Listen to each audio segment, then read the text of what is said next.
देवो घर में मड़ई लगवले हो सखी गौरा के सजनमा। देवो घर में मड़ई लगवले हो सखी गौरा के सजनमा। काशी में मड़ई लगवले हो सखी गौरा के सजनमा। काशी में मड़ई लगवले हो सखी गौरा के सजनमा।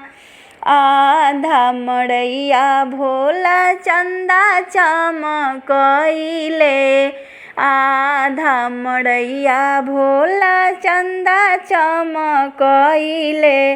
चंदा चमकइले हो चंदा चमकइले। आधा में गंगा जी बहवले हो सखी गौरा के सजनमा। आधा में गंगा जी बहवले हो सखी गौरा के सजनमा। देवो घर में मड़ई लगवले हो सखी गौरा के सजनमा। देवो घर में मड़ई लगवले हो सखी गौरा के सजनमा। आधा मड़ैया भोला नागवा बसवले।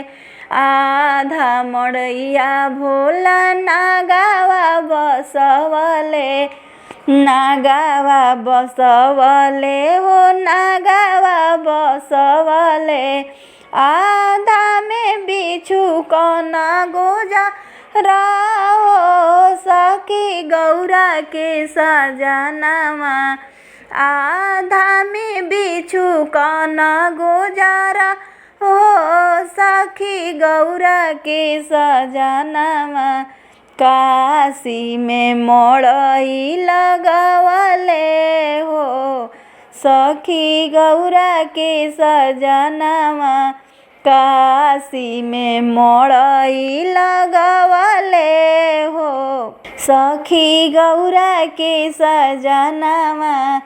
आधा मड़ैया रखले डमरू त्रिशूलवा। आधा मड़ैया रखले डमरू त्रिशूलवा। आधा में आसन लगवले हो सखी गौरा के सजनमा। आधा में आसन लगवले हो सखी गौरा के सजनमा। देवो घर में मड़ई लगवले हो सखी गौरा के सजनमा। काशी में मड़ई लगवले हो सखी गौरा के सजनमा। देवो घर में मड़ई लगवले हो सखी गौरा के सजनमा।